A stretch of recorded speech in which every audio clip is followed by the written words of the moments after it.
Howdy friends, No Man's Sky's first update of the year, Fractal, made tons of small changes to the game as evidenced by the extensive patch notes on the website. However, not every change it made was listed in these patch notes, and some of these secret changes may even have interesting implications, if we dare to speculate, which we may.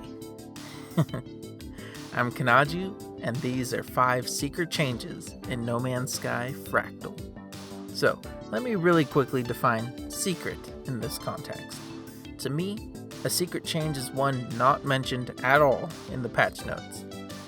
For example, did you know that after Fractal, your AI-controlled Minotaur can now fire stun grenades in combat? Now that's something I haven't seen anyone mention yet. However, I wouldn't call it a secret feature, because if you scan through the patch notes, you'll see a line that reads, "The Minotaur AI will now make correct use of biomechanical stun weaponry." So, it's obscure, definitely, but not a secret. If you'd like a big ol' list of other Fractal features, obscure or otherwise, check out my 10 biggest changes video. It actually covers way more than 10 features, despite the title. But anyways, with that defined, let's take a look at 5 secret changes. Minor spoilers for future Quicksilver items. Alright, number 5, terrain changes. That's right, for some reason Fractal changed planetary terrain. Well, temporarily. The 4.12 patch this morning actually undid this change, returning terrain to its pre-Fractal state. Now, it could be argued that the 4.12 patch notes mention this fix in the sentence, "fixed an issue that caused bases built next to some building types to become buried in the ground." But bases being buried isn't exactly how I would describe it. Funny enough, I wouldn't have noticed this myself, except someone on Twitter mentioned the hill behind their base had disappeared.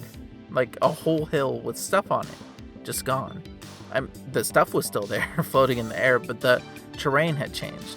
And I really wish I had screenshotted it because I don't remember who said that. So if you're watching this video, please let me know, and I apologize for not remembering. But at first, I thought this guy was mistaken, right? But then I realized that while recording footage from my Fractal video, I had visited my old DSTN Legit City base. A defunct base from the next era, but I keep it around since it's built directly on the portal of my previous homeworld. And that portal sits in the middle of a small crater. Now, because the teleporter was built at the edge of the crater, teleporting in always causes me to fall through the terrain. However, I didn't notice, but when recording my Fractal gameplay, I didn't fall through. In fact, the teleporter was nowhere near the edge of the crater at all. The portal and base were still in position, but the hills around me had completely changed. Unfortunately, work prevented me from playing at all this week, so I couldn't log in to look for more examples before the 4.12 patch reset things. But just the fact that terrain generation was touched at all while working on this update, it's pretty interesting to me. Don't worry though, I'm not going to speculate. I know how dangerous that is, so let's move on. Number 4. NPC holograms. Alright, I know I mentioned this in my 10 biggest changes video, but technically the changes to NPC's handheld holograms weren't mentioned in the patch notes. Not only are the hologram effects themselves improved, but the hologram projector they hold is actually an all-new model. It's the same model that can be seen under the holographic friend that we earned from the Utopia expedition. What makes this change more significant is the addition of 5 new gestures to the game files. Shout out to the No Man's Sky Assistant app for sharing these. Link in the description for the Assistant app. Best there is, I say. But these emotes can't be unlocked yet, but will likely reach the Quicksilver shop soon. They seem like they'll allow the player to show off a hologram, much like how an NPC can. Put together, that's actually 2 secret changes, 2 for 1. But let's move on. Number 3. Stories Catalog. There's a brief mention of the catalog that reads, "The stories learned count in the catalog no longer counts every individual word of an alien language as its own story." That refers to how when Waypoint first launched, the stories learned would say however many of 3,000 or something. But that's because it counted each individual word as a story that could be learned. So thankfully with Fractal they fixed that. The secret change though is the addition of more storylines to the list. So here's how the menu looked on my main account when Waypoint launched. And here's how it looks after Fractal. The base NPC missions have been separated out and can now be reread at will. Derelict Freighter Captain logs were a curious omission originally, but luckily they've been added to the catalog this update. Right now, only 4 are listed in my catalog, even though I'm pretty sure I've done at least like 20, but perhaps they only started keeping track after the Waypoint update, which would make sense. It doesn't end there though. Craig Mark from NoMansSkyResources.com shared something interesting on Twitter. The Steam experimental patch after 4.12 added a new category to the journey records that seemingly refers to chef titles. Now that could 100% mean nothing. It could be cut content that shouldn't be there, it could be an unrelated placeholder. However, it could also hint at future content. But I'll circle back to this in a minute. Because speaking of food, number 2, new bar signs. Among the future Quicksilver items added in the game files are 3 unique bar signs. I imagine these are new base parts. So I'll read you the descriptions courtesy of the No Man's Sky Assistant app, as I think they're fascinating. Firstly, the Euclid Moonrise sign. An attention-grabbing welcome sign, illuminated by an array of gas discharge tubes. Design salvaged from the Euclid Moonrise, a Viking joint with an insalubrious reputation. Insalubrious. Wow, I've never used that word before. So, it's a neon advertisement for a Viking joint. Keep that in mind. The next one says, design salvaged from the lively Gex Saloon, known as the Ship and Pilot. This time it's a Gex Saloon sign. And alright, the last one is design salvaged from an underground Korvax Cantina named the Black Hole in the Wall. That's a sweet name. So what might we infer from these models and descriptions? Well, Quicksilver items from the last couple of years have mostly been existing proc-gen parts, repurposed as building parts. Plants, grass, rocks, and even pieces of the space anomaly. So there's a fair chance these parts were created for use in some feature we haven't seen yet. It seems even more likely considering there's one for each race, and they all serve the same purpose, advertising a bar of some kind. Of course, they could just be fun Quicksilver items with no ties to any other features, and as far as we actually know, that's all they are. So, I suggest you keep your expectations there.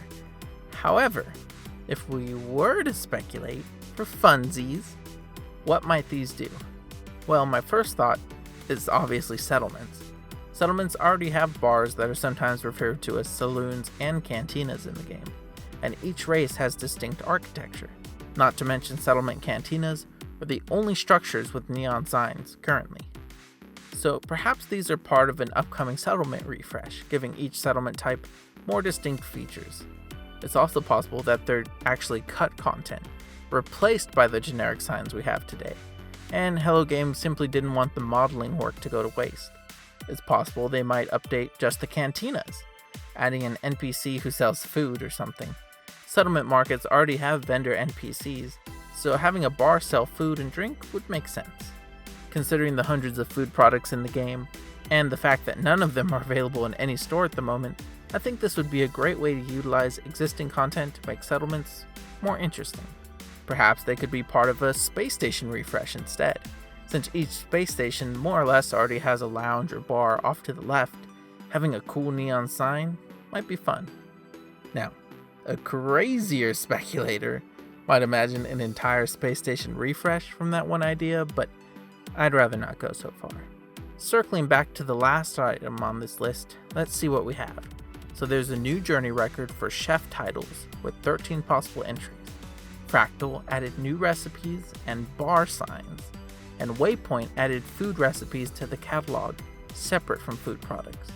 While it's possible that it's all building up to new cooking content, maybe even a quest associated with it or a new gameplay loop, it's also possible that this is all just coincidence. Of course, it's also possible that these features were planned at some point, but scrapped behind the scenes.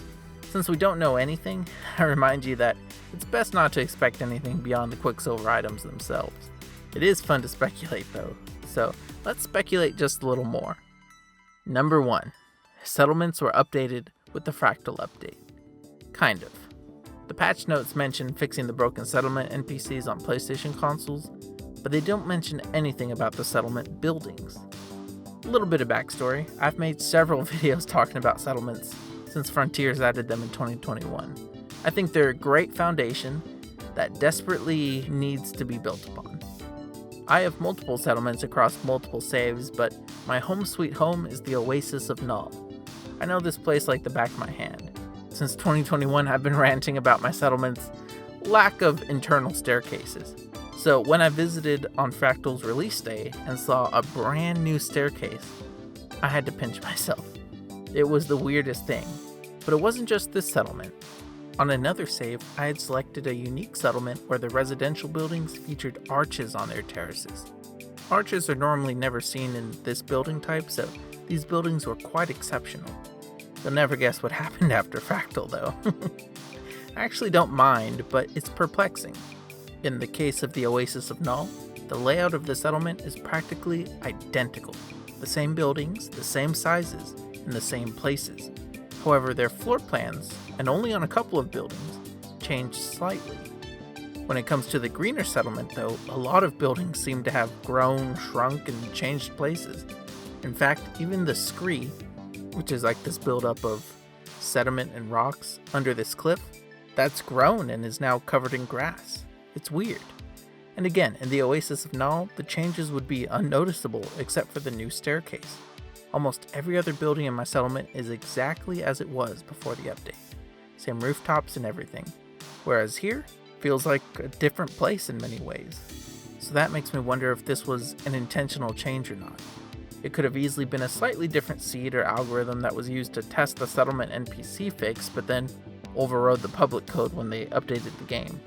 It could also be a less buggy version of the original code that produces slightly better buildings, both for NPC pathfinding and maybe aesthetics as well. It could indicate that they were working on expanding settlements in the background, perhaps related to those Saloon signs, but they had to revert it for the Fractal release. It's strange though. The badge and player banner for the Utopia expedition both prominently feature the silhouette of a settlement, specifically the one used in the Frontiers key art. Now I've seen some people wonder if this is maybe like a ship, right? It kind of looks like it has sails and everything. But these things sticking out, they're actually in the original key art, it's just the shadows on the ground. And the shape at the bottom, I'm pretty sure it was never really meant to be seen this way, but that's essentially just to fill out the bottom of the expedition badge, I think.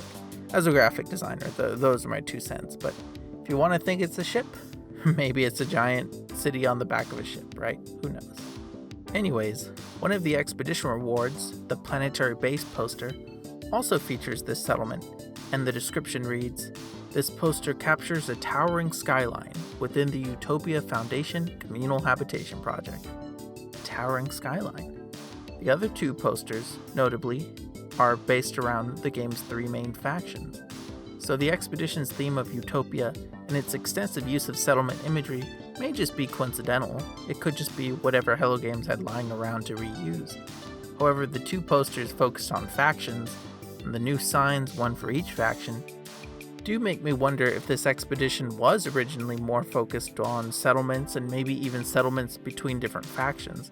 However, Hello Games probably weren't able to get the settlements to function on the Switch in time, if that was the plan.